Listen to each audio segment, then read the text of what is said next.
আচ্ছা, তো মোটামুটি আমরা ফাইনালের লাস্ট টপিক নিয়ে আলোচনা করব। এটা হচ্ছে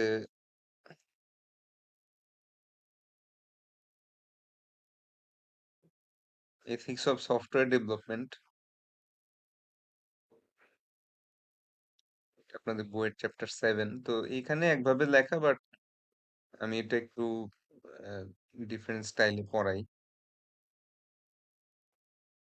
তো স্যাররা স্ক্রিন দেখতে পাচ্ছেন, আমার কথা শুনতে পাচ্ছেন?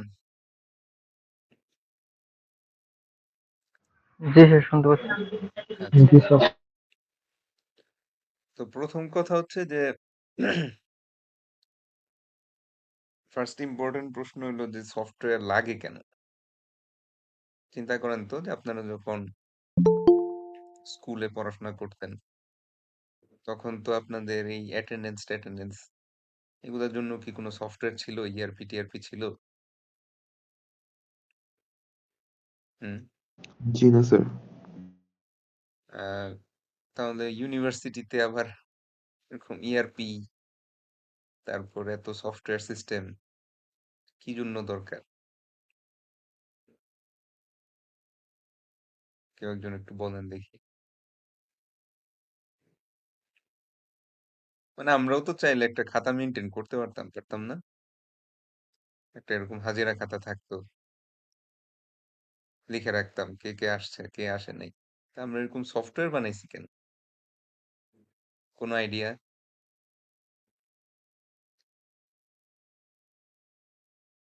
হুম। কেউ একজন একটু বলেন। সুযোগ সুবিধা সহজ করার জন্য। কাজ সহজ করার জন্য।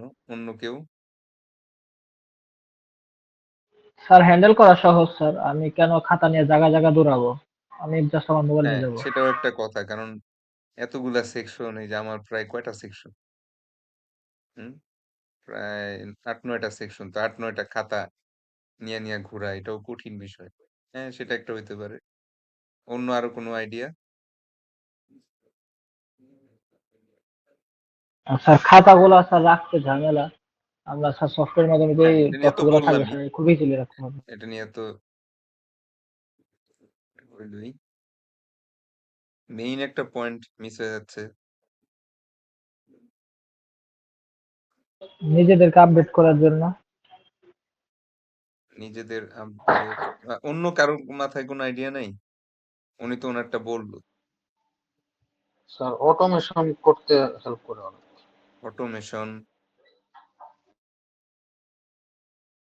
আসলে মেইন নিডটা হচ্ছে স্যার, আপনাদের স্কুল বা কলেজে অ্যাটেন্ডেন্সে কোনো মার্ক ছিল না, বুঝছেন? এখন ইউনিভার্সিটিতে অ্যাটেন্ডেন্সে 10% মার্ক দেওয়া হচ্ছে। তো চিন্তা করেন তো যে আমার এই 9টা সেকশনে না হইলেও, যদি অন অ্যান এভারেজ আমরা 30-40টা স্টুডেন্টও ধরি, there should be easily 400 students. তো এই 400 স্টুডেন্টস এর অ্যাটেন্ডেন্স যদি আমি ম্যানুয়ালি ক্যালকুলেট করতে চাইতাম, মোর অরলেস শিওর থাকেন যে আমি কোনো না কোনো একটা স্টুডেন্টের অ্যাটেন্ডেন্স ভুল করতামই, ঠিক না?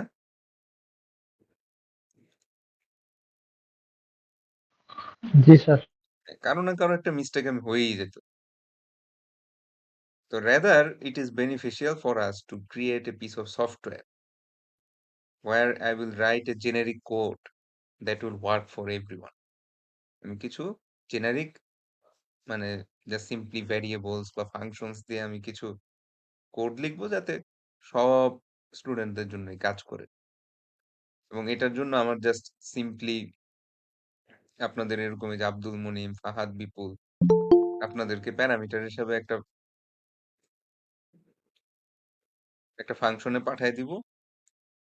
আপনারা কয়টা কয়টা ক্লাসে আসছেন সেটার ডেটা, আর কয়টা মিস দিছেন সেটার ডেটা, এগুলা পাঠিয়ে দিলেই সুন্দর মতো সেই ফাংশনটা আমাকে কি আপনাদের অ্যাটেন্ডেন্স কোডটা ক্যালকুলেট করে দিয়ে দিবে। ওইটা আবার অটোমেটিক আমার ইআরপি তে চলে আসবে। তো মেইন ব্যাপারগুলা কি, আমাদের কাজগুলা precise, without any kinds of error, এবং অটোমেটিক করা, যাতে আহ, এই কাজগুলা একটা টেবিল থেকে আরেকটা টেবিলে যেতে যাই আহ, যেমন আপনারা দেখবেন যেসব কাজগুলো ডিজিটাল বা অনলাইন করা নাই সেই কাজগুলো কিন্তু খুব স্লোলি হয়, কারণ একজন সাইন করে, ওটা আবার আরেক টেবিলে যায়, সে আরেকজন সাইন করে, এক একজন কাজ করে করে ইন্সপেকশন ইয়াতে সাইন করে। এই কাজগুলো খুব দেরি হয়, হ্যাঁ, কমপ্লিট করতে অনেক সময় লাগে। তার চেয়েও বড় কথা হচ্ছে ভুল হয়, দ্যাট ইজ মোর ডেঞ্জারাস। একটা কাজে যদি ভুল হয়ে যায়, আমরা সামনেই দেখবো যে আসলে কিছু কিছু সফটওয়্যারে ভুল করার কোনো সুযোগই নাই। তো তখনই ওই সফটওয়্যার গুলা আসলে ইউজার যে অ্যাকচুয়াল নিডস ছিল, যেটা পূরণ করার জন্য তার জন্ম, সেটাই সে করতে ব্যর্থ হয়। তো আসলে বর্তমান সময়ে আমরা অনেক কাজ, হুম, সেটা একটা ওয়ার্ড প্রসেসিং বলেন, সেটা একটা স্প্রেডশিট মেনটেন করা বলেন, গেমস খেলা বলেন, ব্রাউজিং করা বলেন, ইন্টারনেট ব্রাউজার, এই যে আমরা অনলাইন ক্লাস নিচ্ছি, ভিডিও কনফারেন্স টুল, তো এই সমস্ত জায়গাতে এই সফটওয়্যার কোয়ালিটিটা খুব ইম্পর্টেন্ট। হ্যাঁ, যেন তেন ভাবে সফটওয়্যার বানানো, বাগি, ল্যাগ করে এরকম টাইপের সফটওয়্যার, তারপর সিকিউরিটি ইস্যুস বা সিকিউরিটি থ্রেট থাকবে এরকম সফটওয়্যার। তো এই জিনিসগুলা দেখা যাচ্ছে যে বিজনেস ওয়ার্ল্ডে ব্যাপক পরিমাণ সমস্যা ক্রিয়েট করতে পারে। এই জন্য ফ্রম দ্য ভেরি বিগিনিং, যখন একদম কোড শুরু হবে, ওই সময় থেকেই এই ইথিক্যাল ইস্যুগুলা মাথায় রাখা দরকার, যে সফটওয়্যারটা যাতে মানুষের কোনো ক্ষতি না করে। তো এইগুলা নিয়ে আমরা একটু একটু করে আলোচনা করব এই চ্যাপ্টারে। প্রথমে দেখি হাই কোয়ালিটি সফটওয়্যার সিস্টেমস আর systems that are easy to learn and use because they perform quickly and efficiently. They meet their users needs. তা যেই কাজের জন্য সফটওয়্যার যাদের জন্য আসছে, যে ইউজারদের যে নিড গুলো ছিল সেটা পূরণ করে, ইজি টু লার্ন, সহজে শেখা যায়, and they operate safely and reliably so that the system downtime is kept to a minimum. তো স্যাররা এই যে ডোমেইন হোস্টিং বা এই ধরনের জিনিসের নাম শুনছেন না? ডোমেইন হোস্টিং, জি স্যার। তো তো আগের পড়া মুছে দিতে হবে। তো ডোমেইন হোস্টিং এ প্রায় সময় দেখবেন যে অ্যাডভার্টাইজমেন্টের সময় আহ, এরকম একটা কথা লেখে, 99.5% আপ টাইম। দেখছেন কখনো তাদের জি অ্যাডভার্টাইজমেন্টের স্যার। সময় এই কথাটা লেখে? তার মানে এক বছরে যদি 365 দিন হয়, তার 99.5% সময়ই জিনিসটা অনলাইন থাকবে। হয়তো 0.5% বা সবাই 99.5 না, কারো হয়তো 97, কারো হয়তো 98। তাহলে আমরা যদি ক্যালকুলেট করি, তাহলে ধরেন 365 এর 99.5% এখানে আছে কিনা, যাই হোক, divided by 100, which will be around 363। তার মানে এই 1.5 দিন বা 2 দিনের মতো, কথার কথা ধরে নিলাম, রাউন্ড রাউন্ড ফিগার। এক বছরে 2 দিনের মতো সময় আপনার সিস্টেমটা অফলাইন থাকবে। এই সময়ের মধ্যে হয়তো তারা সার্ভারে কিছু মেনটেনেন্স করবে। তো এই 2 দিন আবার টানা না, হ্যাঁ, হয়তো কোনোদিন 10 মিনিট, কোনোদিন হয়তো 5 মিনিট এরকম করে বন্ধ থাকবে, আপনি টেরও পাবেন না। হ্যাঁ, so system down time is kept to a minimum, যতটুকু সম্ভব মিনিমাইজ করা, যাতে সিস্টেম ডাউন টাইমটা না থাকে। তো এগুলাকে সফটওয়্যার কোয়ালিটির হাই কোয়ালিটি আমরা বলতেছি, হাই কোয়ালিটি। তো এখন একটা ইম্পর্টেন্ট বিষয় হচ্ছে যে হাই কোয়ালিটি সিস্টেম সফটওয়্যার কিন্তু সবসময় প্রয়োজন না।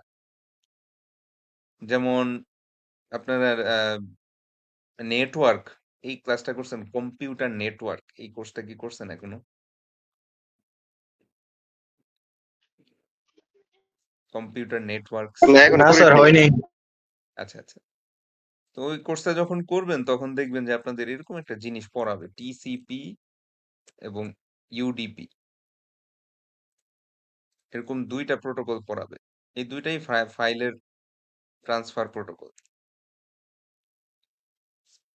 তো টিসিপি আর ইউডিপির বিষয়টা হচ্ছে এই পার্টিকুলার যে ইউডিপি, হ্যাঁ, যে ডাটাগ্রাম প্রোটোকল, এটা হচ্ছে unreliable. Unreliable in a sense যে এখানে আপনার সমস্ত ডাটা প্যাকেটে যে একটা কম্পিউটার থেকে আরেকটা কম্পিউটারে আসছে, এটার কোনো গ্যারান্টি নেই। বাট টিসিপি হচ্ছে 100% রিলায়েবল। 100% রিলায়েবল। তার মানে হচ্ছে একটা কম্পিউটার ধরেন এখানে আছে, একটা কম্পিউটার এখানে আছে। এই কম্পিউটার আপনি কিছু মেসেজ লিখলেন এ বি সি, তাহলে ইউডিপি গ্যারান্টি দিতে পারবে না যে সব কটা ডাটা প্যাকেটই আসবে। কথা বুঝছেন? হয়তো এ আসে নাই, বা এ আসছে, বি আসে নাই, সি আসছে। এটা হচ্ছে ইউডিপি ট্রান্সফার। টিসিপি কে 100% আপনাকে গ্যারান্টি দিবে যে এ বি সি তিনটাই আসবে।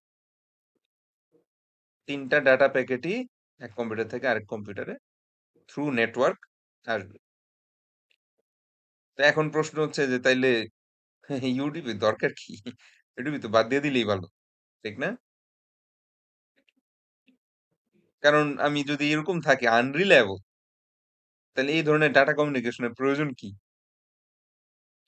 তো তখন দেখবেন যে এই ধরনের ডাটা কমিউনিকেশনে আসলে মেইন অ্যাডভান্টেজ হচ্ছে, যেহেতু এটা সব ডাটা প্যাকেট আসার প্রয়োজন নাই, বা না আসলেও সমস্যা নেই, কমিউনিকেশন হবে, অ্যাকসেপ্টেড হবে। এইটাকে ইউজ করতেছে হচ্ছে ভয়েস কল, ভিডিও স্ট্রিমিং, এই ধরনের টেকনোলজি গুলা। ভয়েস কল, ভিডিও স্ট্রিমিং, এই বিষয়গুলো। কেন? কারণটা হচ্ছে স্যার, ধরেন আপনি যখন কারোর সাথে ফোনে কথা বলেন, তা আপনার কথাটা কিন্তু অ্যানালগ টু ডিজিটাল, হ্যাঁ? যেমন আপনারা অনেক সময় গান-টান শুনেন না? অনেকে গান শোনার জন্য এক ধরনের ডিভাইস ইউজ করে, ডিএসি নাম, ড্যাক নাম। শুনছেন কখনো? অনেকে দেখবেন যে মোবাইলের সাথে একটা এক্সট্রা ডিভাইস ইউজ করে। দেখছেন কখনো এরকম? আচ্ছা, দেখিনি এর আগে। মানে যারা খুব গান শুনতে পছন্দ করে, তারা এই যে এই ধরনের একটা জিনিস, আ ডিএসি, ডং, এরকম টাইপ, এরকম টাইপের একটা জিনিস ইউজ করে। এরকম টাইপের একটা জিনিস। এটা হচ্ছে একটা এক্সট্রা লেয়ার অফ আপনার, মানে বেসিক্যালি এই যে দেখতে পাচ্ছেন, ছোট্ট একটা বস্তু, এটা আপনার একটা থাকবে মোবাইলের সাথে, আর আরেকটা থাকবে হচ্ছে আপনার ইয়ার সাথে, অডিও আউটপুট ডিভাইসের সাথে। তো সেটা হচ্ছে জি আবার sir. Digital to analog converter. আর আমরা বলতেছি হচ্ছে অ্যানালগ থেকে ডিজিটাল কনভার্টার। যখন আমি মুখে কথা বলি এবং মাইক্রোফোনের সেন্সরটা করে কি, সেটাকে ডিজিটাল ডেটায় কনভার্ট করে। ধরে নিলাম যে আপনার টোটাল ভয়েস, আপনি যা কথা বললেন, সেটা মাইক্রোফোন আমরা র‍্যান্ডম একটা জাস্ট একটা ভ্যালু দিলাম 1 কিলোবাইট। 1 কিলোবাইট পরিমাণ ডিজিটাল ডেটা স্টোর হয়েছে আপনার মোবাইলে। এখন এটা ইন্টারনেটের মাধ্যমে আরেকজনের ফোনে যাবে। তখন সেও তার ফোনে আপনার কথা শুনতে পাবে। ইউডিপির সুবিধা কি যে আম সে করবে কি 1 কিলোবাইটকে কম্প্রেস করবে এবং সেটাকে লেটস সে 0.2 কিলোবাইট বানায় ফেলবে। যাতে কি হয়? নেটওয়ার্কের প্যাকেটটার সাইজ ছোট থাকে, দ্রুত চলে যায়। এটুকু ডাটা যাতে দ্রুত চলে যায়। তাহলে দেখেন তো যে আপনার মোবাইল ফোনে আপনার কথার টোটাল ডেটার অ্যামাউন্ট ছিল হচ্ছে 1 কিলোবাইট। কিন্তু তার মধ্যে কম্প্রেস করার পর 0.2 কিলোবাইট নেটওয়ার্কের মাধ্যমে আরেকজনের কাছে গেল। তাহলে সে অডিওর কোয়ালিটি কিছুটা খারাপ শুনবে না? জি স্যার। হ্যাঁ। কারণ সে প্রায় 80% ডাটাই পায় নাই। তো মজার বিষয়টা হচ্ছে স্যার, আমরা যখন ফোনে কথা বলি, একেবারে ক্রিস্টাল ক্লিয়ার অডিওর প্রয়োজন নাই। ঠিক আছে? যেমন চিন্তা করে দেখেন তো, আপনি যখন যেখানেই থাকেন না কেন, কথা যখন বলেন, চারপাশে অনেক ব্যাকগ্রাউন্ড মিউজিক থাকে না? বা ব্যাকগ্রাউন্ড সাউন্ড থাকে না? এই সাউন্ড গুলোও কিন্তু রেকর্ড হয়। তো এই সাউন্ড গুলো একটা সার্টেন ফ্রিকোয়েন্সির উপরে, যদি আমরা এই সাউন্ড গুলাকে বাদ দিয়ে দেই এবং অনলি এই ফ্রিকোয়েন্সি গুলাকে নেই, তারও মধ্যে যদি আমরা একটু কমায় পাঠাই, তাহলেও অডিও কোয়ালিটির খুব বেশি ডিফারেন্স হয় না। So voice call, video streaming, online gaming, এগুলোর মধ্যে স্পিডটা ইম্পোর্টেন্ট। অ্যাকুরেসি এতটা না। ব্যাপারটা কি বুঝছেন? জি স্যার। অ্যাকুরেসি এতটা প্রয়োজন নাই। একটু ভুল-টুল গেলেও সমস্যা নাই। কিন্তু একটা মেসেজ যেমন এখানে ABC লেখা। এটা যদি এক্সাক্টলি না যায় তাহলে সমস্যা হয়ে যাবে না? সো ইমেইল, জি জি স্যার। স্যার, সমস্যা হবে। ফাইল ট্রান্সফার যেমন একটা মুভি ডাউনলোড করলেন। একটা মুভি ডাউনলোড করলেন ধরেন আমরা এই যে একটা মিউটরেন্ট বা কিছু একটা ইউজ করতেছি। দেখবেন যে মিউটরেন্টের প্রোগ্রেস বারটার মধ্যে এরকম অংশ থাকে। এইটুকু হইছে, আবার এইটুকু হইছে, আবার এইটুকু হইছে। এরকম পুরাটা যদি কমপ্লিট না হয় তাহলে কি আমরা মুভি দেখতে পারবো ফার্স্ট টু লাস্ট? না। পারব না। সো এরকমই বিষয় যে আসলে ভয়েস কল, ভিডিও স্ট্রিমিং বা অনলাইন গেমিং এর ক্ষেত্রে আমার ফুল ডেটা প্যাকেট 100% অ্যাকুরেসি সহকারে যাওয়ার প্রয়োজন নাই। কিন্তু কিছু কাজ থাকে যেমন email communication, Real time messaging. যেমন এই যে বেসিক্যালি আমরা যে ভিডিও এখন বর্তমানে আছি। আমি যে ভিডিওটা আপনাদেরকে রেকর্ড করি এই OBS এর মাধ্যমে, এই জিনিসটা কিন্তু অ্যাকচুয়ালি আপনারা ভিডিওতে দেখেন না।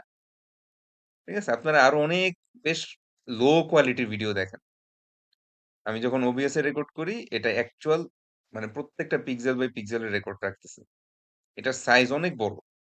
এই সেম কোয়ালিটি যদি আমি এখন Google Chrome দিয়ে চালাইতে হইতো, আপনাদের অনেকেরই কথায় আটকায় যেত। বিষয়টা কি বুঝছেন? এটা তো স্যার ইউটিউবে আপলোড দিলে কম্প্রেস হয়ে যায়, হ্যাঁ, কনভার্ট হয়ে যায় 3টা ফরম্যাটে। হ্যাঁ, এক্সাক্টলি। মানে আমি বলতেছি কি যে লাইভ কমিউনিকেশন যেমন এই যে আমরা এখন লাইভ কথা বলতেছি না? এখন আমাদের দরকার হচ্ছে স্পিড, নট রিলায়েবিলিটি। আপনার এখানে প্রত্যেকটা কালার কিংবা প্রত্যেকটা আপনার এই যে আমার যে ভয়েসের অ্যাকচুয়াল ফ্রিকোয়েন্সি এত নেসেসারি না। কোনভাবে বুঝতে পারলেই চলবে। মোর ইম্পোর্টেন্ট কি? মোর ইম্পোর্টেন্ট হচ্ছে ডেটা প্যাকেট গুলা যাতে দ্রুত যায়। আপনি যাতে কুইকলি কথা শুনতে পারেন। আমি যেভাবে কথা বলতেছি এটা যাতে অলমোস্ট সেম টাইমে আপনি শুনতে পারেন। ঠিক না? তো এরকম হাই কোয়ালিটি সিস্টেম সফটওয়্যারের ব্যাপারটাও আছে যে সব ধরনের সফটওয়্যারে যে হাই কোয়ালিটি মেইনটেইন করতে হবে তা না। সেক্ষেত্রে আমরা কিছুটা কম্প্রোমাইজ করতে পারি। একটা গেমস তার মধ্যে ধরেন আপনি যদি certain level of quality assurance ছাড়াও গেমসটা বাজারে ছেড়ে দেন, সমস্যা নাই। গেম খেলতে কিছুদিন প্রবলেম হবে। কিন্তু এই সেম কাজটা কি একটা ব্যাংকিং সফটওয়্যারের সাথে করা যায়? হুম? প্রপারলি কোয়ালিটি না স্যার। অ্যাসুরেন্স ছাড়াই আমি ব্যাংকিং একটা সফটওয়্যার রিলিজ করে দিলাম। দেখি ভুল কি হয়। ইউজাররা তো রিপোর্ট করবেই, পরে আমি ঠিক করে দিব। এভাবে কি করা যায়? হুম? একটা এয়ার ট্রাফিক না স্যার। কন্ট্রোলার, এটিসি একটা এয়ার ট্রাফিক কন্ট্রোলার সিস্টেম। যেটা হচ্ছে একটা প্লেনকে একদম আপনার রানওয়ে থেকে শুরু করে ওর ডেস্টিনেশন এয়ারপোর্ট পর্যন্ত গাইড করতে নিয়ে যাবে। এই ধরনের যেই সফটওয়্যার গুলা থাকে, এটা কি এটার মধ্যে কি এরকম সুযোগ আছে? এরকম কোন সুযোগ নাই। সো হাই না কোয়ালিটি স্যার। সফটওয়্যার হ্যাঁ, exactly. High quality software system অর্থাৎ যেটার মধ্যে অলমোস্ট কোন ধরনের বাগস নাই। অলমোস্ট কোন ধরনের নেটওয়ার্ক বা নেটওয়ার্ক সিকিউরিটি ইস্যু নাই। এই ধরনের জিনিসগুলা কোথায় ব্যবহার হয়? Air traffic control system, nuclear power, automobile safety যেমন স্যাররা বাইক চালান কেউ বাইক? জি স্যার। হ্যাঁ, বাইকের মধ্যে ABS নামে একটা টেকনোলজি আছে না? অ্যান্টি লক ব্রেকিং জি সিস্টেম। স্যার। এটাও কিন্তু জি। সফটওয়্যারের মাধ্যমে কন্ট্রোল এবং এই সফটওয়্যারটা প্রত্যেকটা ম্যানুফ্যাকচারার নিজেরাই ডেভেলপ করে। তাহলে চিন্তা করে দেখেন তো ওইটার কোনো ইস্যুস বা ওইটার কোনো বাগস বা ওইটা যখন ডেভেলপ করতেছিল তারা যদি লেটস সে এটা একটা এনাফ পরিমাণ কোয়ালিটি অ্যাসুরেন্স না করেই সফটওয়্যারটা রিলিজ করে কিছু বাইকের সাথে পাঠায় দিল। তখন কি হবে? প্রচুর অ্যাক্সিডেন্ট হবে না? মানুষ মারা যাবে না? জি স্যার। হ্যাঁ। সো এইরকম বিষয়গুলো। জি sir. High high quality system এমন কিছু ধরনের সফটওয়্যারের জন্য প্রয়োজন যেগুলো খুবই সেনসিটিভ এবং যেই ধরনের সিস্টেম গুলা লিটারেলি মানুষের জীবন অথবা অর্থনীতিতে ব্যাপক পরিমাণ ক্ষতি করতে পারে। নরমাল অপারেটিং সিস্টেম বা এগুলা আমরা দেখি যে এতটা ইম্পোর্টেন্ট না। এটা পরবর্তীতে প্যাচ করে দেওয়া যায়। So software defect is any error if not removed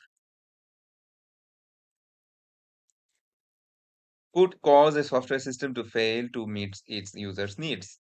তাহলে ডিফেক্টেড কোড বলতে কি বোঝায়? ওই যে ওই আম ইস্যু ওয়ালা যে কোডগুলা, যেই কোডগুলা যদি আপনার সিস্টেমে থেকে যায়, এই কোডগুলা যদি সিস্টেমে থেকে যায় তখন সিস্টেমটা একটা ভালনারেবিলিটির ভিতরে থাকে। এক্সটার্নাল অথবা ইন্টারনাল একটা ভালনারেবিলিটির ভিতরে থাকে। এই ডেলিভারেবলস, সফটওয়্যার কোয়ালিটি এগুলা মোটামুটি আলোচনা করেই ফেললাম।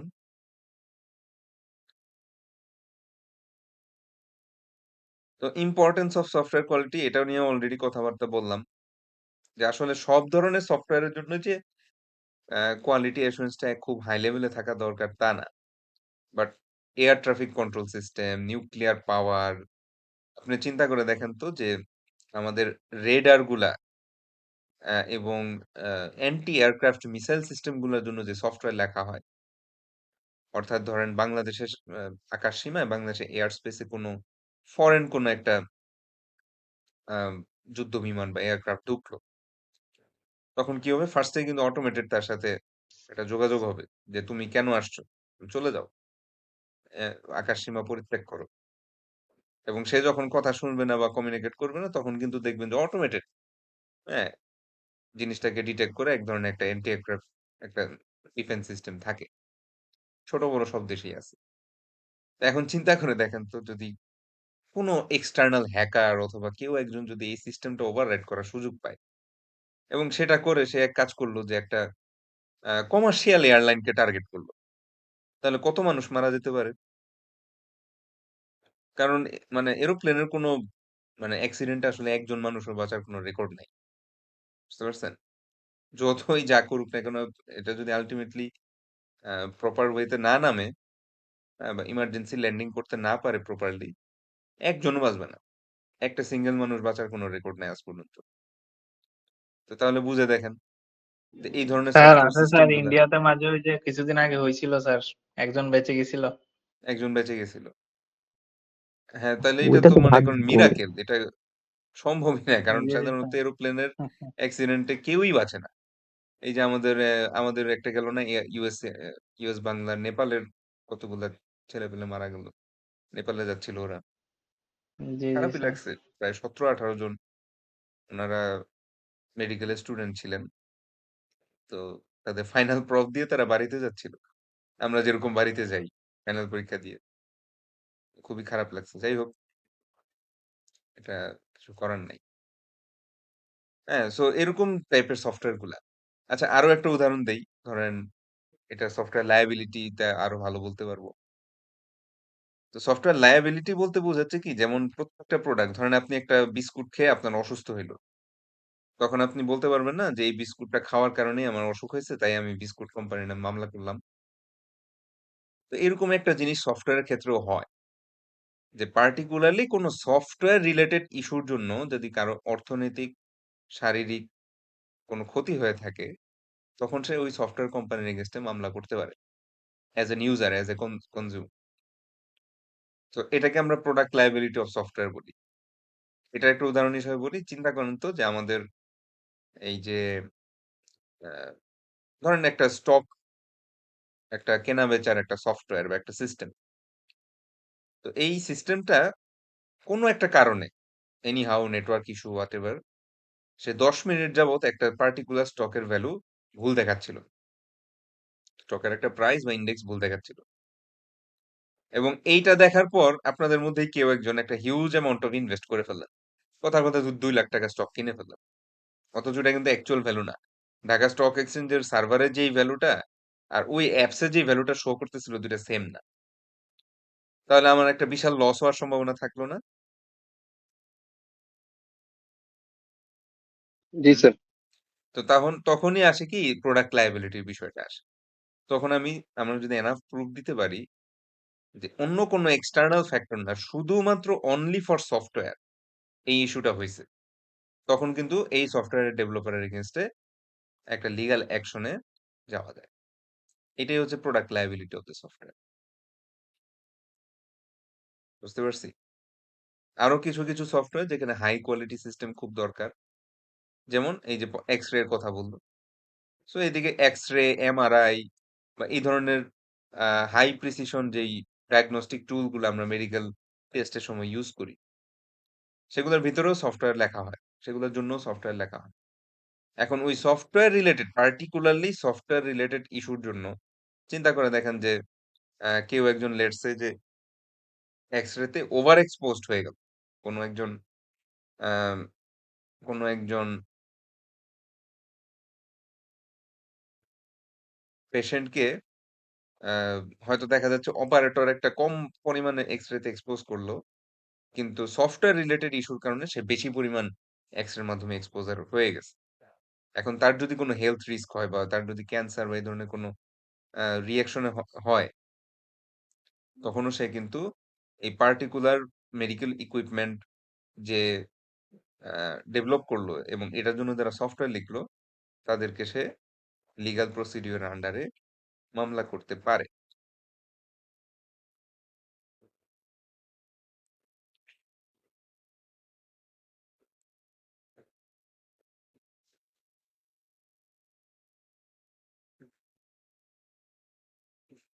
আচ্ছা, সফটওয়্যার ডেভেলপমেন্টের প্রসেস।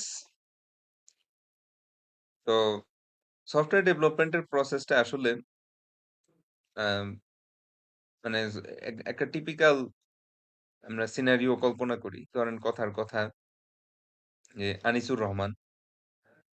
তো উনি একজন সাকসেসফুল বিজনেসম্যান। উনি লেটস সে কোনো একটা প্রোডাক্ট বিক্রি করে অনলাইনে। তো আগে Facebook-টেসবুক এগুলোর মাধ্যমে বিক্রি করত। এখন এত বেশি পরিমাণ অর্ডার আসতেছে যে উনি আর উনার এটা হিমশিম খেয়ে যাচ্ছে। এই Facebook এ মেসেজ নিয়ে মানুষের অর্ডার প্লেস করা। So now he wants to use an e-commerce platform, perhaps a website or an app. So to develop this e-commerce, let's say he goes to Naushad Nipun, who is the owner of a large IT company, Nipun IT. ঠিক আছে? তো নিপুণ IT এই কোম্পানিতে আনিসুর রহমান গেলেন তার এই অ্যাপসটা develop করে দেওয়ার জন্য। তো আমি এখানে অন্য একটা ক্লাসকে পড়ানোর সময় এটা দেখাইছিলাম। একটু রাখি এখানে। স্যাররা স্ক্রিন দেখতে পাচ্ছেন তো নাকি? জি স্যার। আচ্ছা। So the first person who will communicate with Mr. Anisur Rahman about his app or about the development of that app, that the title of that person will be business analyst. এই চাকরিটার নাম শুনছেন? Business analyst. জি sir. তো এই ভদ্রলোক করে কি? এই ভদ্রলোক not necessarily CSE graduate, but he has some high level of understanding how software works and what is possible and what is not possible through a software system. কারণ আনিসুর রহমান নানান ধরনের রিকোয়ারমেন্ট নিয়ে আসতে পারে। তো তার মধ্যে কোনটা বানানো সম্ভব সেই জিনিসগুলা উনি নোট ডাউন করবে। এবং এই স্টেজটার নাম সফটওয়্যার ডেভেলপমেন্টের এই স্টেজটার নাম হচ্ছে রিকোয়ারমেন্ট অ্যানালাইসিস। অর্থাৎ আনিসুর রহমান বা যিনি কাস্টমার তার সাথে বিজনেস অ্যানালিস্ট আলোচনা করে কিছু রিকোয়ারমেন্ট নোট ডাউন করবে এবং এই স্টেজটার নাম হচ্ছে রিকোয়ারমেন্ট অ্যানালাইসিস। এখনো কিন্তু কোডিং শুরু হয়নি। এবং এই স্টেজে যে ডকুমেন্টটা তৈরি হয় সেই ডকুমেন্টটার নাম হচ্ছে SRS, সফটওয়্যার রিকোয়ারমেন্ট স্পেসিফিকেশন। আমি আপনাদের যে জিনিসগুলা পড়াচ্ছি এই জিনিসগুলা আপনারা later in a separate course, that course should be titled software engineering. I don't know in which semester you will do this course, but it should be a senior level course. At least third year বা fourth year এই কোর্সটা আপনারা পাবেন। Software engineering এটা থাকার কথা। এই কোর্সে যে আমি এখন যেটা বলতেছি সেই জিনিসটা আরেকবার শুনবেন। তো আসলে সফটওয়্যার ডেভেলপমেন্টে অনেক টেকনিক আছে। অনেক ধরনের established মেথড বা প্রসেস আছে। এই জিনিসগুলাকে SDLC বলে। এটার নাম শুনছেন না? SDLC, সফটওয়্যার জি ডেভেলপমেন্ট স্যার। লাইফ। তো SDLC কিন্তু একটাই না। হ্যাঁ?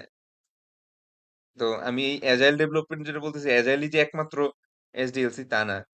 বাট এজাইল হচ্ছে খুবই পপুলার একটা ডেভেলপমেন্ট প্রসেস। যেই প্রসেসের মাধ্যমে স্টেপ বাই স্টেপ একটা সফটওয়্যার প্রোডাক্ট ডেলিভার করা হয়। আচ্ছা, সে যাই হোক, এই SRS হইলো সফটওয়্যার রিকোয়ারমেন্ট স্পেসিফিকেশন হইলো। এইটার পরে যে স্টেজটা শুরু হয় সেই স্টেজটার নাম হচ্ছে ডিজাইন স্টেজ। এবং এই স্টেজে যিনি চাকরি করেন ওনার টাইটেল হচ্ছে সফটওয়্যার আর্কিটেক্ট। স্যার এই চাকরিটার নাম কে শুনছি? Software architect. জি স্যার। কে আর্কিটেক্ট? লোকটা কে বলেন তো?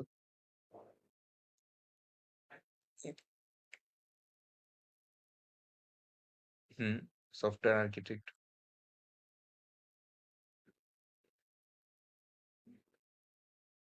কারো কোনো আইডিয়া আছে?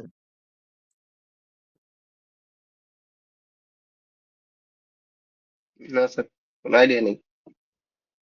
আচ্ছা, তো এই ওয়ার্ডটা শুনলাম তো প্রথম আজকে। হ্যাঁ, সমস্যা নাই। এই মানে ভদ্রলোক যারা হচ্ছে গিয়ে ইউএক্স ডিজাইন করে ওইটাই নাকি? না, না।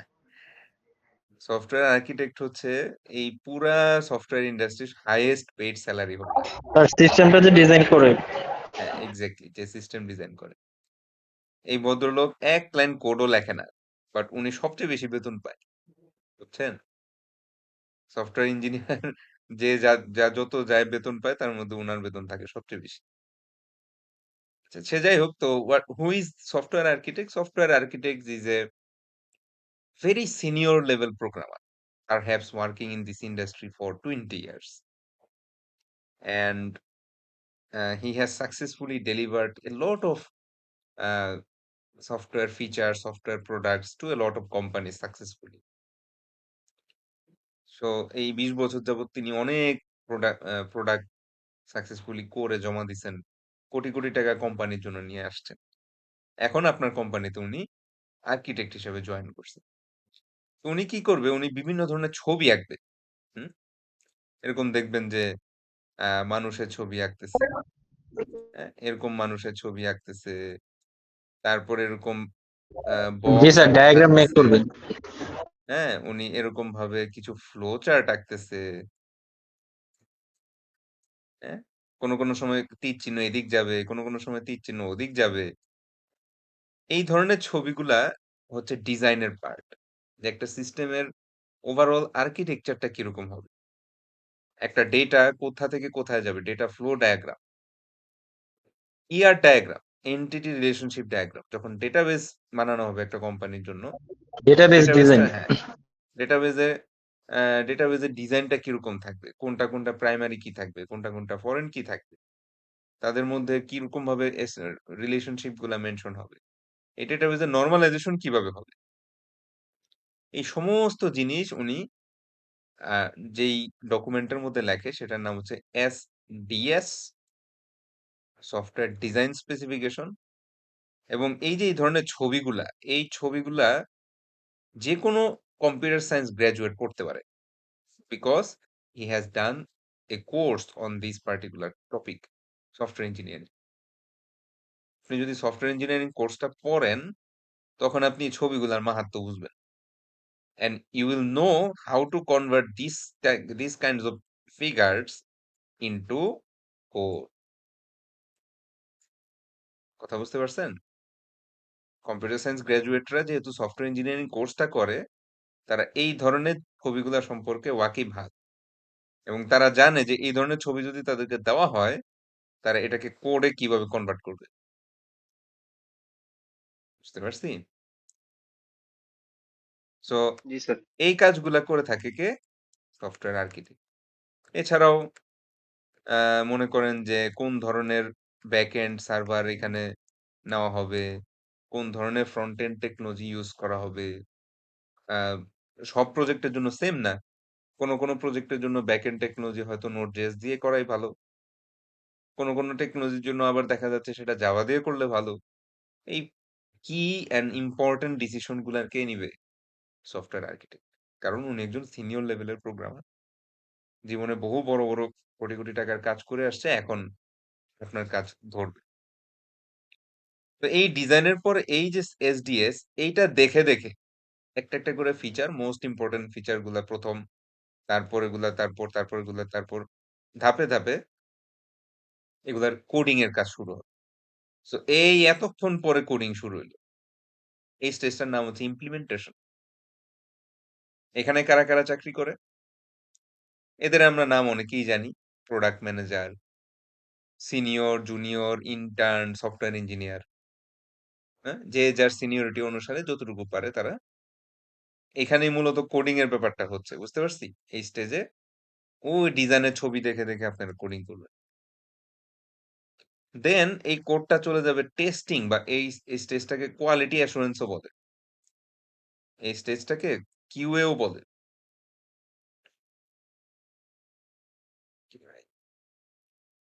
QA, quality assurance. এই স্টেজও বলা হয়। তো এই টেস্টিং স্টেজটাই হয় কি আপনি যে কোড লিখছেন, হ্যাঁ? যতগুলা মেথড লিখছেন, যতগুলা অবজেক্ট বানাইছেন, এই জিনিসগুলার ইন্টিগ্রিটি চেক হয় এখানে। তারা ভেরিয়াস টাইপস অফ ইনপুট দিয়ে চেক করে যে জিনিসটা ঠিক আছে কিনা। একটা উদাহরণ দেই। ধরেন আম আমি একটা জাস্ট সিম্পল একটা ফাংশন, এড নামে একটা ফাংশন। সে ২ টা প্যারামিটার নেয়। লেটস সে x1 এবং x2 এবং সে ২ টা সংখ্যা যোগ করে রিটার্ন করে। ঠিক আছে? এটা হচ্ছে আপনার ফাংশনটা। তো এখন এই এড এর মধ্যে আপনি যখন ২ আর ২ পাঠান, সে রিটার্ন দেয় ৪। এটাই তো হওয়ার কথা ছিল। ২ আর ২ যোগ করলে তো ৪ ই হবে। বাট সমস্যাটা হচ্ছে যখন এই সেম ফাংশনটাই আপনি ৩ আর ৩ রিটার্ন করেন, সরি প্যারামিটার হিসাবে পাঠান, তখন সে রিটার্ন করতেছে ৯। কেউ একজন বলেন তো প্রবলেমটা কি হইছে?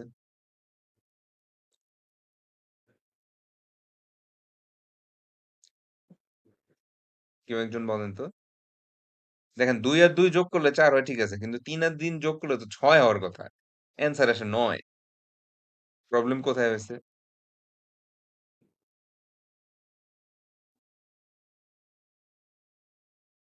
কেউ একজন?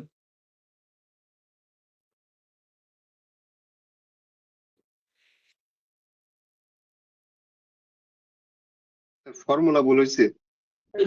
হ্যাঁ, মানে কি ভুলটা হইছে বলবেন তো? কি ভুলটা করছিল এক্সাক্টলি?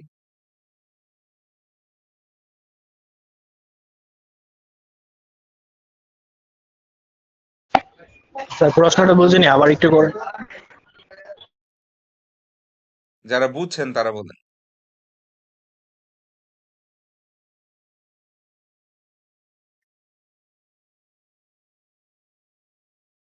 আচ্ছা যাই হোক, এটা আসলে খুবই ইজি। এখানে বুঝাই যাচ্ছে আসলে এড এর মধ্যে তার রিটার্ন যাওয়ার কথা ছিল this thing। এই এড ফাংশনটা যদি আমরা চিন্তা করি, আ লেটস সে অন্য একটা কালার দেই। সো এড ফাংশনটায় ২ টা প্যারামিটার নিচ্ছি x1 এবং x2। তো এইটার ভিতরে আসলে রিটার্ন করার কথা ছিল x1 প্লাস x x2 হবে, sorry. x1 plus x2, right? তাহলে ২ আর ২ পাঠালে ৪ আসতো, ৩ আর ৩ পাঠালে ৬ আসতো। কিন্তু কোন একজন প্রোগ্রামার ভুলবশত এখানে প্লাসের জায়গায় গুণ চিহ্ন দিয়ে রাখছে। বুঝতে পারছেন? যার কারণে জি স্যার, ১ আর বুঝতে ১ পারছি। পাঠাইলে ঠিক আসে। ২ আর ২ পাঠাইলেও ঠিক আসে। কিন্তু ৩ আর ৩ পাঠাইলেই ভুল আসা শুরু করে। ঠিক আছে? ২ আর ২ যখন পাঠায় তখন ২ আর ২ ও ৪, ২ গুণ ২ ও ৪। কিন্তু যখন ৩ আর ৩ পাঠাচ্ছে বা ১ আর ১ পাঠাচ্ছে তখনই ভুল আসা শুরু হয়। কারণ ১ আর ১ পাঠালে রিটার্ন আসবে ১। আর এই ধরেন ১ আর ১ যোগ করলে রিটার্ন আসার কথা ২। তো আসার কথা ২, আসতেছে ১। এই যে ডিটেকশন, এই ডিটেকশনটাই হচ্ছে টেস্টিং এর কাজ। সো আমি যখন কোন একটা ফাংশন লিখবো, এই ফাংশনটা যে কারেক্ট, সেই কারেকশন এর কোডও আমাকে দিতে হবে। কথা বুঝতে পারছি? সফটওয়্যার ইঞ্জিনিয়াররা শুধু যে ফিচারের ডেভেলপমেন্ট কোড লেখে তা না, ফিচারের টেস্টিং কোডটাও তারাই লেখে। এবং এই টেস্টিং কোডটা রান করে, করে চেক করে দেখে যে এই টেস্টিং কোড অনুসারে সঠিক আউটপুট আসতেছে কিনা। তাহলে টেস্টিং স্টেজে কারা কাজ করে? Software quality assurance engineers, software testers, তারা কাজ করে। টেস্টিং এর বিষয়টা বুঝছি স্যাররা? অর্থাৎ আমি স্যার যত বুঝছি। ফাংশন লিখবো, যত মেথড লিখবো, অবজেক্ট ওরিয়েন্টেড প্রোগ্রামিং এর মধ্যে ফাংশন গুলাকেই মেথড বলে। তো আমি যত অবজেক্ট লিখবো, এই অবজেক্ট গুলাকে চেক করা, যেগুলো ঠিক আছে কিনা, আমি আমি আমি যে কোডটা করলাম সেটা লজিক্যালি কারেক্ট কিনা, এবং বিভিন্ন কন্ডিশনে চেক করা। হ্যাঁ, হিউজ পরিমাণ অ্যাটাক যদি আসে, ডিডোস অ্যাটাক যদি হয়, সেক্ষেত্রে আমার সিস্টেমটার কোনো ফিচার আছে কিনা যে এই ডিডোস অ্যাটাকটা কোনোভাবে ঠেকাইতে পারবে সে। কেউ যদি এসকিউএল ইনজেকশন করার চেষ্টা করে, ইনজেকশন ঠেকানোর জন্য এনাফ পরিমাণ সিস্টেম করা আছে কিনা, যাতে ডাটাবেজ ইন্টিগ্রিটি নষ্ট না হয়। ডাটাবেজের মধ্যে ট্রানজেকশন সিস্টেমটা এপ্লাই করা আছে কিনা। হ্যাঁ, চিন্তা করে দেখেন তো যে অনেকগুলা মানুষ একটা সেম ডেটা যদি একসাথে চেঞ্জ করতে চেষ্টা করে, তখন কিন্তু ডাটাবেজে ইনকনসিস্টেন্সি ক্রিয়েট হবে। এই জিনিসটাকে আমরা ট্রানজেকশন বলি। সো ট্রানজেকশন মানে কিভাবে মেইনটেইন করছেন? কোন ফিচার এখানে আছে কিনা? এরকম ছোট, ছোট বিভিন্ন কাজগুলা এই সফটওয়্যার কোয়ালিটি অ্যাসুরেন্স ইঞ্জিনিয়াররা চেক করে। চেক করার পর ফাইনালি এই ফিচারটা ডেপ্লয় করা হয়। যেটুকু কাজ হইছে এটুকু কাজ ডেপ্লয় করা হয়। ডেপ্লয় মানে কাস্টমারকে ডেলিভার করা হয় আরকি। তো এখানে কারা কাজ করে? এখানে নেটওয়ার্ক এক্সপার্টরা কাজ করে, ক্লাউড এক্সপার্টরা কাজ করে, ডেভঅপস এর এক্সপার্টরা কাজ করে। তারা এই ডেপ্লয়মেন্ট এর ক্ষেত্রে কাজগুলা করে থাকে।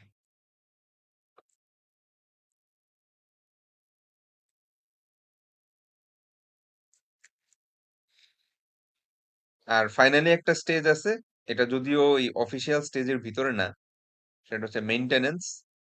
অর্থাৎ ডিপ্লয় করার পর যদি ইউজার কোনো রিপোর্ট দেয় যে না কোনো সমস্যা আছে, তখন সেই ক্ষেত্রে একটা এক্সট্রা স্টেজ থাকে। আচ্ছা স্যার, আজান দিচ্ছে, আমি 1 মিনিট একটু সাইলেন্ট থাকি।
আচ্ছা,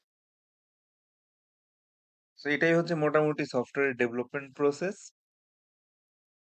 আর এর ভিতরে এই যে এখানে investigation, analysis, design, develop, integrate, test, finally operation.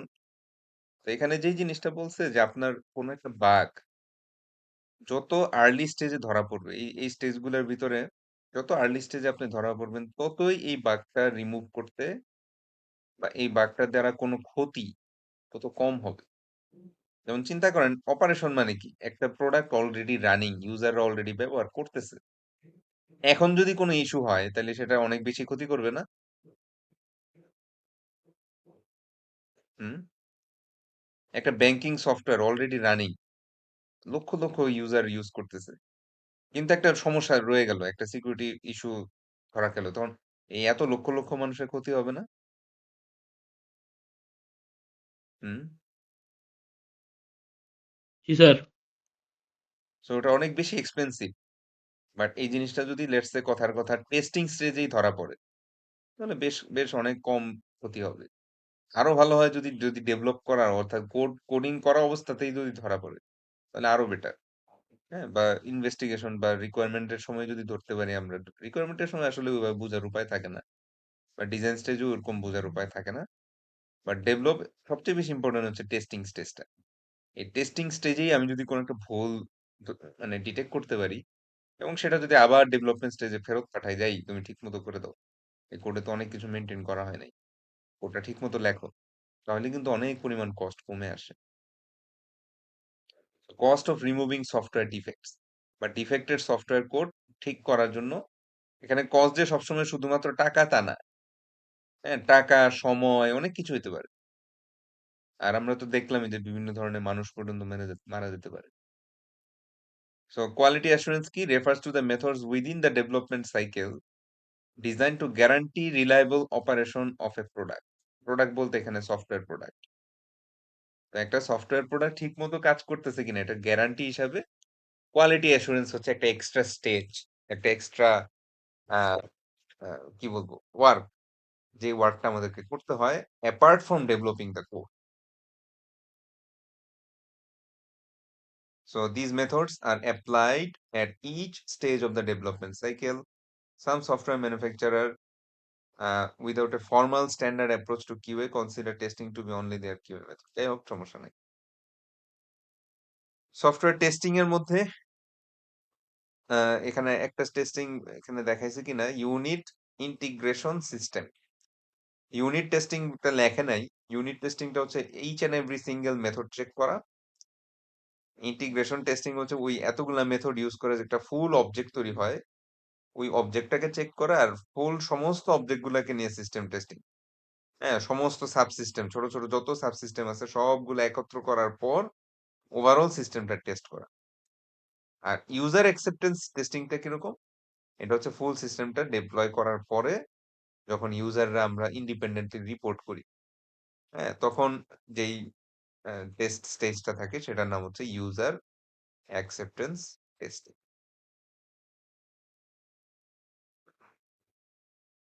আচ্ছা, এখানে মেইন যে ইথিক্যাল ইস্যু সেটা হচ্ছে সেফটি ক্রিটিক্যাল সিস্টেমের জন্য সফটওয়্যার ডেভেলপ করার সময় কি প্রবলেমটা আসে, আসলে ওই টেস্টিং রিলেটেড সমস্যাই আসে।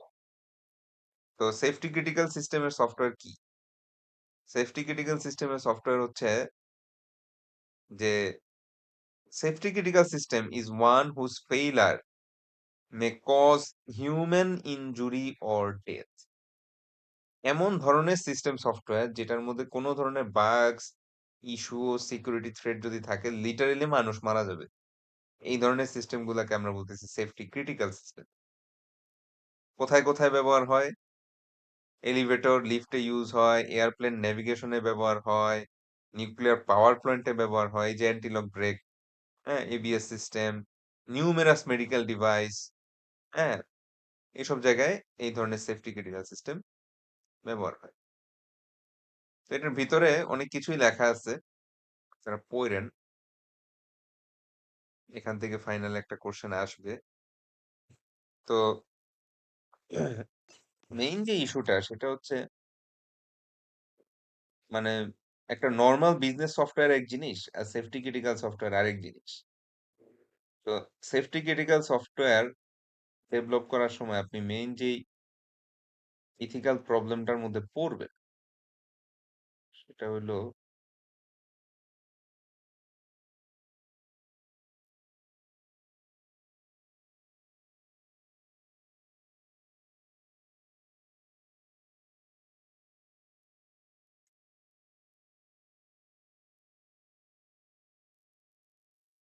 ethical issues related to developing safety critical system software. তো মেইন যে প্রবলেমটার মধ্যে আপনারা পড়বেন সেটা হচ্ছে extensive quality assurance. Extensive QA. অর্থাৎ যেহেতু জিনিসটার উপর মানুষের জীবন নির্ভর করতেছে, এই ধরনের সিস্টেম সফটওয়্যারগুলো ডেপ্লয় করার আগে কয়েক ধাপে কয়েক ধাপে এই টেস্টিংটা চালানো লাগে। এবং বলতে গেলে নট অনলি কোড, আপনাকে ভিতরের সিস্টেম আর্কিটেকচার, কম্পিউটার আর্কিটেকচার লেভেলে পর্যন্ত চিন্তা করতে হবে। ইনস্ট্রাকশন লেভেল পর্যন্ত চিন্তা করতে হবে যে এইটার কারণে কোনো সমস্যা হবে কিনা।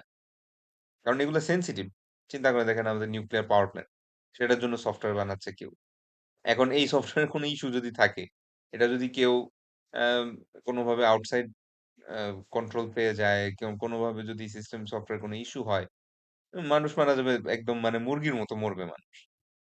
সো এই ধরনের সফটওয়্যার কোড লেখার জন্য এক্সটেন্সিভ কোয়ালিটি অ্যাসুরেন্স লাগে। ১ বার, ২ বার, ৩ বার, ৫ বার করে টেস্টিং করা লাগে একটা জিনিস। সমস্যা হচ্ছে এই এক্সটেন্সিভ কোয়ালিটি অ্যাসুরেন্স করলে আপনার development time and cost increase.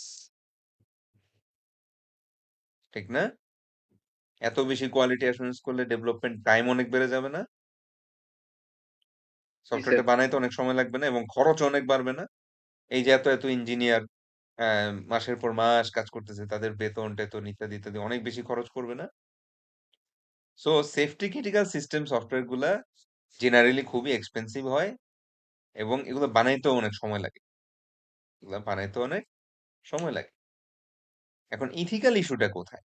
Ethical ইস্যুটা হচ্ছে এটা একটু অন্য কালার দেই আমরা। হুম। ইথিক্যাল প্রবলেমটা হলো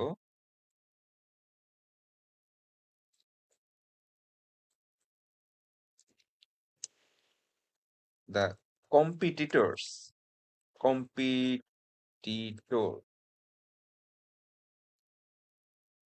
can introduce their software earlier than you and capture market share. Main সমস্যা হচ্ছে দিস ওয়ান। যে ধরেন কথার কথা যে আপনি একটা এয়ারলাইনের জন্য এয়ার ট্রাফিক কন্ট্রোলার সিস্টেম বানাচ্ছেন। তো এই এয়ার ট্রাফিক কন্ট্রোলার সিস্টেম অন্য আরো যেসব সফটওয়্যার কোম্পানিরা বানায় বা সফটওয়্যার ডেভেলপার কোম্পানিরা বানায়, তারা তাদের সফটওয়্যারটা আপনার আগে রিলিজ দিয়ে দিতে পারে এবং এটার মাধ্যমে আপনি বেশ কিছু পটেনশিয়াল কাস্টমার হারায় ফেলবেন। ব্যাপারটা কি বুঝছেন? তাহলে এইখানেই আমার ইথিক্যাল জি স্যার। ইস্যুটা আসে যে আমি কতটুকু কোয়ালিটি অ্যাসুরেন্স করার পর সফটওয়্যারটা ছাড়বো। বেশি দেরি করলে আমার কম্পিটিশন মার্কেট ধরে ফেলবে, আমার বিজনেসের ১২টা বাজবে। আবার যদি আর্লি মানে ছেড়ে দেই, তখন সেই ক্ষেত্রে দেখা যাচ্ছে যে মানুষ মরে যাওয়ার একটা প্রবাবিলিটি থাকে। এবং আমরা সফটওয়্যার প্রোডাক্ট লায়াবিলিটি বিষয়টা পড়ছিলাম। আপনার মানুষ যদি মারা যায়, হ্যাঁ? if people get injured or people যদি মারা যায়, die, ঠিক আছে? Software product liability can take place. তো এখন আবার মামলা-টামলার ঝামেলার মধ্যে পড়বে। হুম? সফটওয়্যার প্রোডাক্ট লায়াবিলিটির মধ্যে পড়ে যেতে পারে। মামলা হইতে পারে। সো এটাই হচ্ছে মূলত মেইন ইস্যু। যে আমি কি কোয়ালিটি অ্যাসুরেন্স এর জন্য বেশি সময় দিব? নাকি তাড়াতাড়ি আর্লি রিলিজ করার চেষ্টা করব যাতে আমি বেশি পরিমাণ প্রফিট করতে পারি। হ্যাঁ? তারপর আরো কিছু ইস্যু থাকে। আরো ইস্যু আছে, সেটা হচ্ছে যেমন redundant system. Redundant system. Redundant system অর্থ হচ্ছে আচ্ছা, রিডান্ডেন্ট এই ওয়ার্ডটা আগে কেউ কখনো শুনছেন? বা রিডান্ডেন্সি ইংরেজি ওয়ার্ডটা আগে কখনো শুনছেন কেউ? No sir. অন্য কেউ? রিডান্ডেন্ট এই ওয়ার্ডটা। আচ্ছা, রিডান্ডেন্ট মানে হচ্ছে এক্সট্রা, অতিরিক্ত, অপ্রয়োজনীয় বলতে মানে অপ্রয়োজনীয় না, মানে এমন একটা জিনিস যেটা এক্সট্রা করে। অনেকটা এরকম যে লিফট থাকার পরেও সিঁড়ি, এরকম টাইপ। যে লিফট আছে, সিঁড়ি দিয়ে তো তেমন কেউ উঠবে না। কিন্তু তারপরেও সিঁড়ি একটা থাকে, হ্যাঁ? কেন থাকে? কারণ জাস্ট ইন কেস যদি লিফট না না কাজ করে তখন তো সিঁড়ি দিয়ে উঠতে হবে। অথবা লিফটে যদি লম্বা লাইন থাকে তখন সিঁড়ি দিয়ে উঠতে পারবো। ঠিক না? এরকম টাইপের আম চিন্তা করেন যে আমাদের কম্পিউটারের ইউপিএস গুলা নরমালি খুব একটা কাজে লাগে না। বাট হঠাৎ করে কারেন্ট চলে গেলে কাজে লাগে। হ্যাঁ? অল্প একটু সময়ের জন্য ব্যাকআপ দেয় বাট ওটুকুই দরকার। So redundant system safety critical software system বানানোর সময় অবশ্যই একটা ব্যাকআপ সিস্টেম থাকা দরকার। জাস্ট ইন কেস যদি সফটওয়্যার সিস্টেম ফেল করে তাহলে কোনো ইলেকট্রিক্যাল বা মেকানিক্যাল একটা সেম প্রসিডিউর কমপ্লিট করার জন্য একটা ইলেকট্রিক্যাল অথবা মেকানিক্যাল প্রসিডিউর থাকা দরকার। যাতে কি হয়? কোনো কারণে সফটওয়্যার সিস্টেম ফেল করলেও যাতে মানুষ না মারা যায়। এই রিডান্ডেন্ট সিস্টেমটা ডেভেলপ করতে অনেক খরচ হয় এবং সময়ও লাগে। এটা অনেক সময় কোম্পানিরা দিতে চায় না। সো এটার জন্য মানুষের হিউম্যান রিস্ক থাকে। আরো কি প্রবলেম? অনেক সময় এনভায়রনমেন্টাল ইস্যু বা হিউম্যান অপারেটর ডিপেন্ডেন্সি নিয়ে চিন্তা করা হয় না। হিউম্যান অপারেটর ডিপেন্ডেন্সি এটা নিয়েও মানুষ ভাবে না অথবা এনভায়রনমেন্টাল ইস্যু এটা নিয়েও মানুষ ভাবে না। এই দুটা কি জিনিস? হিউম্যান অপারেটর মানে কি? আল্টিমেটলি সফটওয়্যারটা কোনো না কোনো হিউম্যান কন্ট্রোল করবে। সে নব ঘুরাবে, সে প্যারামিটারের ভ্যালু চেঞ্জ করবে, সে ইনপুট দিবে। এখন সে যদি নেগেটিভ কোনো একটা ইনপুট দেয় আবার সেটার জন্য যদি আপনার সিস্টেমের কোনো ক্ষতি হয়, হ্যাঁ? সেটাও তো আল্টিমেটলি আমার সফটওয়্যারের কোডের ভিতরে কন্ট্রোল করতে হবে। যে একজন হিউম্যান অপারেটর যাতে যা মন চায় তাই করতে না পারে। আমরা অনেক সময় এরকম একটা ওয়ার্ড ইউজ করি। Full proof. Full proof. এটার বাংলা কেউ বলতে পারবেন? ফুল প্রুফ বা ফুল প্রুফ জিনিসটা বলতে কি বোঝায়?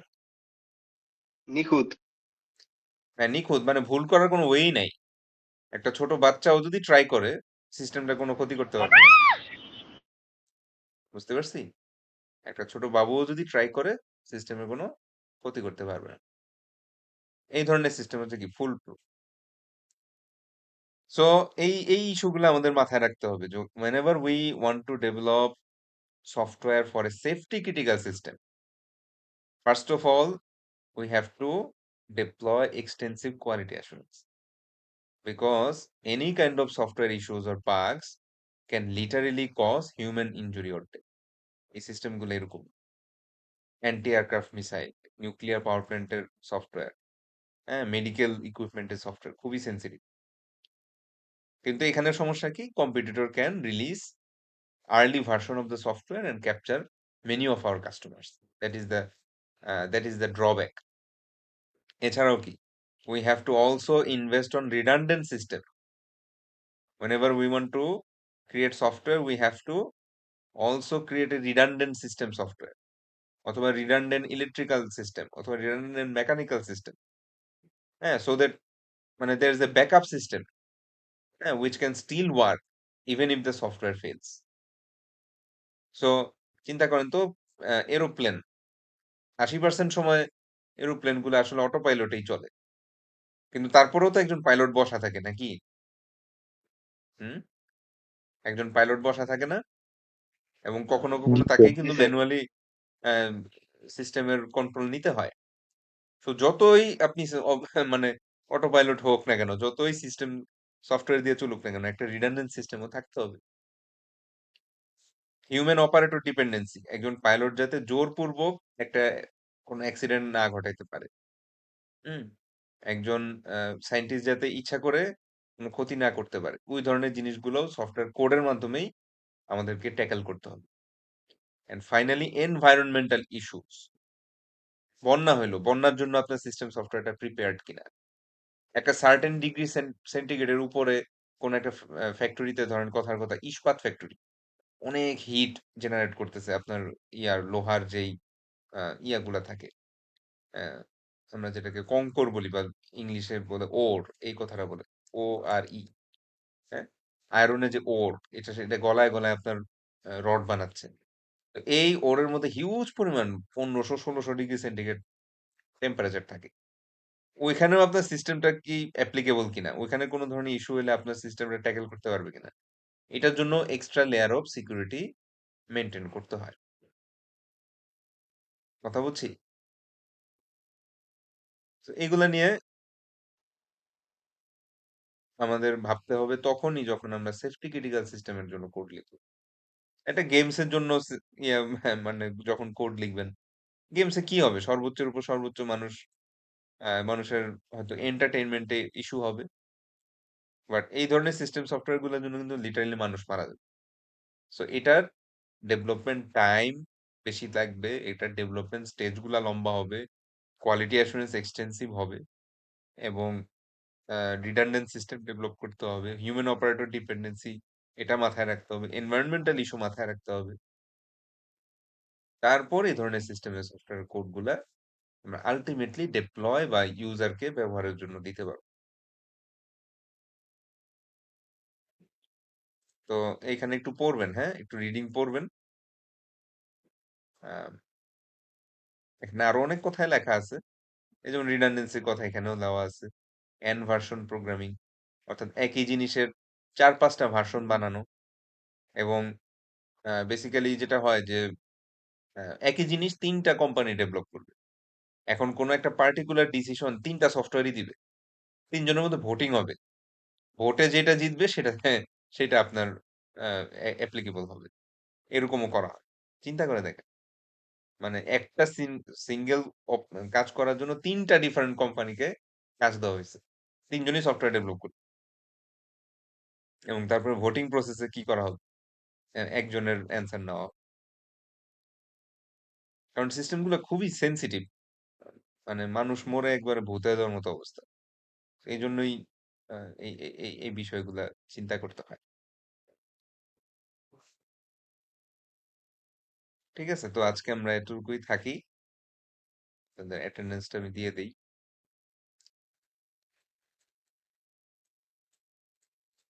আজকে ক্লাসে যা পড়লাম, কোনো কোশ্চেন বা কনফিউশন থাকলে বলতে পারেন।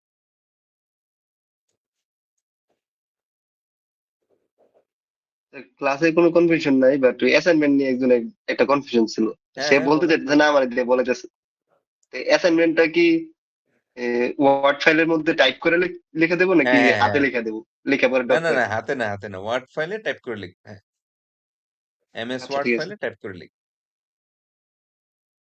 কারণ হাতে লিখলে তো আমি প্লেজারিজম চেকারে দিতে পারবো না। এটা স্যার আমিও বলছিলাম, বাট সে হ্যাঁ হ্যাঁ হ্যাঁ, কনফিউজ, সে বলতেছে আপনারা জিজ্ঞাসা করতে। না সমস্যা নেই, সমস্যা স্যার, ওই যে মানে ওখানে কি নাম রোল এগুলা কি লিখে দিব নাকি হচ্ছে ওই পিডিএফ যখন করব ওই পিডিএফ ফাইলে নাম লিখে দিব? হ্যাঁ, একটা এই যে কভার পেজ রাখতে পারেন, বা এত কিছু না হলেও জাস্ট সিম্পলি একটা পেজে নেম আইডি হ্যান ত্যান লিখে পরের পেজটা থেকে লেখা শুরু করলেন। জি স্যার। নাজমুল রহমান, সাবমিশন নাজমুল রহমান আছেন, আমিনুল ইসলাম, শিকুর রহমান, রফিকুল ইসলাম, বিভাস চক্রবর্তী, আল জাবির রিয়াদ,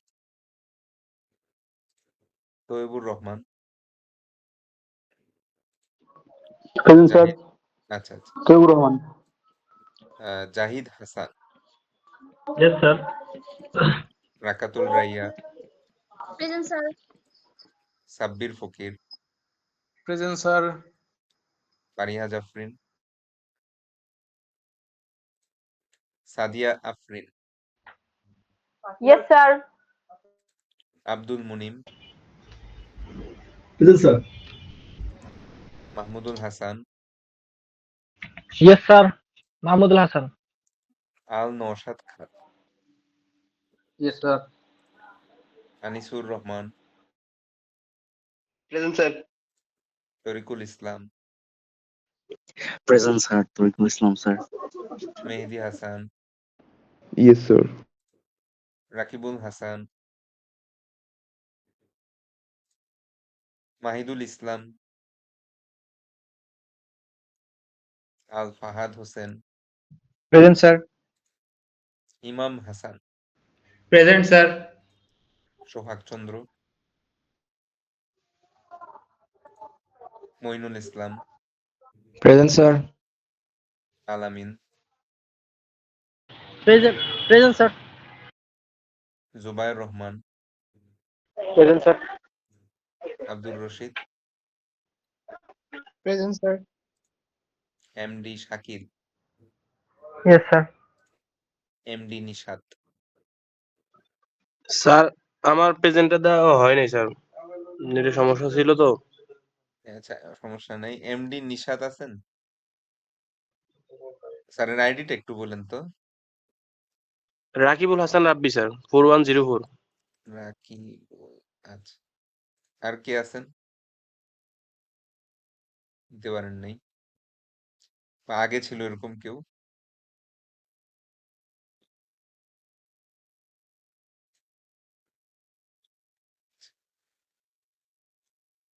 ঠিক আছে, তাহলে আর কি স্যার question? মাহমুদুল হাসান কি দেওয়া হয়েছে? আস্তে আস্তে আবার বলেন, আরেকবার একটু বলেন। বললাম স্যার 4045 কি দেওয়া হয়েছে? 4045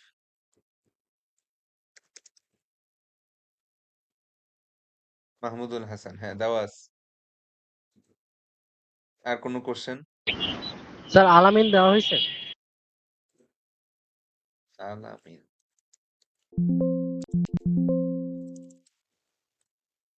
হ্যাঁ দেওয়া আছে। Thank you sir. ঠিক আছে, অ্যাসাইনমেন্ট জমা দিয়ে দিয়েন। আর অ্যাসাইনমেন্টের উপর তো আমরা একটা আলাদা করে ক্লাস নিলামই, আশা করি সমস্যা হওয়ার কথা না। মানে বেসিক্যালি ব্যাপারটা কি, যে কোনো জায়গা থেকে আমি শিখতে পারবো, সমস্যা নাই, বাট অরিজিনাল সোর্সটাকে মেনশন করে দাও, যে আমি আমার নিজের ভাষায় লিখলাম, কিন্তু আইডিয়াটা আমার না, আরেকজনের থেকে নিছি, তাকে সাইড করে দিলাম। এই এই প্রিন্সিপালটা মাথায় রাখলে আপনার প্লেজারিজম হবে না। কোথাও থেকে দেখলাম, এখন এইটা যদি কোনোভাবে আপনি চেষ্টা করেন, সেটা হিউম্যানাইজ বলেন, সেইটা এই যে চ্যাট জিপিটি বলেন, বা হোয়াট এভার ইট ইজ, মানে কোনো একটা কাহিনী করতে গেলেই দেখবেন যে প্লেজারিজমটা বেড়ে যাচ্ছে। আর আদার দেন দ্যাট, জাস্ট সিম্পলি আইডিয়া নিতে কোনো সমস্যা নেই। হ্যাঁ, কোনো একটা আর্টিকেল দেখলাম, এটার উপর আমরা গত ক্লাসে নিশ্চয়ই আরো ক্লিয়ারলি দেখছিলাম, যে আমি নিজেও 2-4 লাইন লিখে দেখাইছি। আসলে নিজেই লেখাই লিখতেছি, কিন্তু আইডিয়াটা আরেকজনের থেকে নেওয়ার কারণে ওকেও সাইড করতে হচ্ছে, আবার ওর একটা ফুল রেফারেন্স লিস্টে দেওয়া লাগছে। তো এই জিনিসটা খুব কাজে দিবে। হুম, স্পেশালি যখন আপনারা ফাইনাল ইয়ার প্রজেক্টে যাবেন, যেমন আমারই আছে ফাইনাল ইয়ার সুপারভিশনে যখন থাকে, তো তাদেরও সেম, আমি সর্বোচ্চ 5% প্লেজারিজম অ্যালাউ করি, এবং অবশ্যই ইনটেক্স সাইটেশন এবং রেফারেন্স লিস্টে ফুল সাইটেশন থাকতে হবে। হুম, এই যে দেখবেন আপনাদের সিনিয়র ভাইয়ারা বা আপুরা এরকম কালো কালারের একটা বই নিয়ে ঘুরে না, ছবি টবি তুলে, এই বইটা হচ্ছে ফাইনাল ইয়ারের থিসিসের বই। তো এটা সবাইকেই করতে হবে। তো আমি আপনাদেরকে একটা আইডিয়া দিলাম, আরো আইডিয়া পাবেন সামনে টেকনিক্যাল রাইটিং কোর্সে। তো প্লেজারিজম, এই এই যেটাকে বলে ফিলিংসটা, যে এটা কি করলে প্লেজারিজম হয়, বা এটা ঠেকানোর ওয়ে কি, হ্যাঁ কোনটা করলে সফটওয়্যার গুলো ধরতে পারবে না, এটা যদি মোটামুটি একবার আইডিয়ার মধ্যে চলে আসে, তখন আর টেকনিক্যাল রাইটিং এ কোনো প্রবলেম হবে না। ঠিক আছে, তাহলে ট্রাই করেন, আর দেরি করেন না, দেরি করলে কিন্তু নাম্বার কাটা যাবে। দেখবো হয়তো অ্যাসাইনমেন্ট, বাট নাম্বার কাটা যাবে, তো সেই ক্ষেত্রে দেরি করেন। কুইজের মার্ক পাইছেন সবাই? কুইজের মার্ক জি স্যার। ক্লাসরুমে দিয়ে দিয়েছিলাম। স্যার আমারটা এখনো উঠানো হয়নি। কেন? আমি স্যার আমি ইয়া করলাম না, ক্লাসে কমেন্টে দিলাম না? জি স্যার কমেন্টে আছে। হ্যাঁ, ওটাই, সমস্যা নেই। ওটা ওকে আমার স্যার। মানে নিজের ফাইলে সেভ করা আছে, সমস্যা।